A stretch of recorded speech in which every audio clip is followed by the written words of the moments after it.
My granddaughter, Elabeth, comes up to me, and she's worked over the summer on a mobile app for my campaign where you can download information, you can volunteer, you can contribute, and she's 11 years old. And I said, if my granddaughter, Elabeth, can do this, then this is something all of Arkansas needs. Our computer science initiative starts with the support of the legislature that passed a law that we became the first state in Arkansas to mandate computer science or coding to be offered in every high school in our state. We incorporated it in our lower grades, K through 8, in their curriculum. And as a result, we've grown in our students that are taking computer coding. All of a sudden, Arkansas is on the national map as really putting it together in computer science education. Inside the state of Arkansas, you all have done something fascinating, which is to mandate computer science in your classrooms. And you've seen incredible numbers of students go up in coding, especially with women, especially with minorities. Why did you all think that was so important? Whenever you look nationally, only 1 out of 10 high schools in America offer and teach computer coding. We mandated in every high school. We could produce 6,000 students a year into our economy that know how to write software. We had fewer than 20 teachers at the beginning that could actually teach computer science across Arkansas. You can't have a very strong initiative with that. And so we put $5 million every 2 years in retraining our teachers. And we had to inspire them to say, this is important and you can do it. I was a football coach for 7 years. My principal came to me and said, the governor's mandated that we got to teach computer science. How would you feel about being in computer science and engineering a teacher?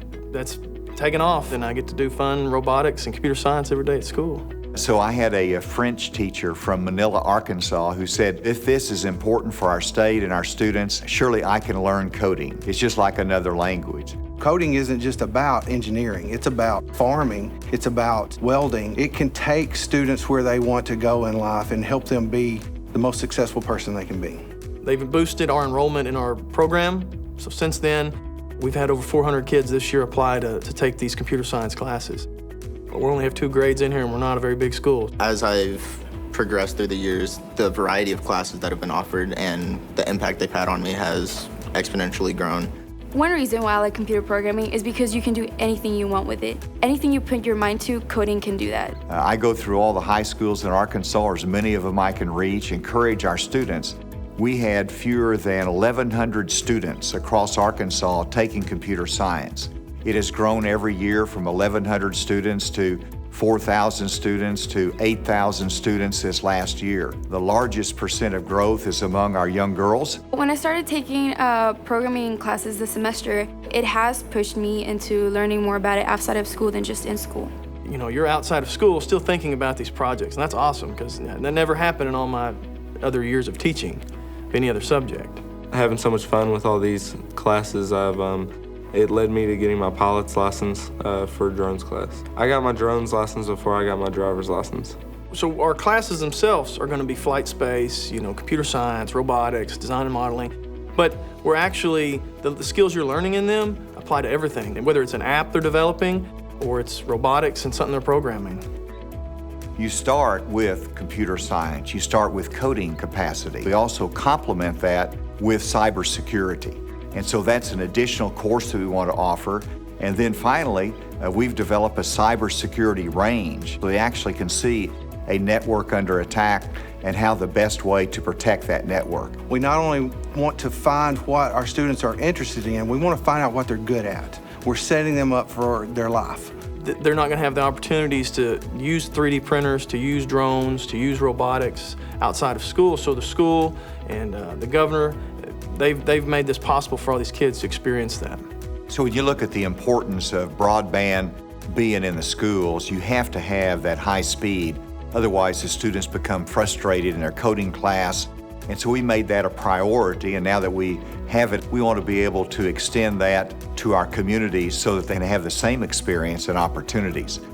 When we started this, we only had like 10 old laptops, and we had to convince kids to come. And so in an effort to try to get the classroom like we have now, I filled grants and grants and grants, and we tried all these different competitions to get some money. Our teacher came to us and was like, well, there's a project and we have to do something dealing with the communities. And we had something real close to home that happened. A baby died in a hot car. We've got all this technology, and There's nothing that says, don't leave a kid in your car. We thought we could change something with that and possibly save lives. And so we took that and went into a Samsung Solve for Tomorrow challenge, and we won. We were the state winners, and so then we had to make a video. We had to make the device work and show that it worked. I think we ended up getting top 10 out of the nation. Then we got to go to Washington, D.C. We're able to get $50-something thousand in technology, which when you look around this room, that's what a lot of it is. It's from that.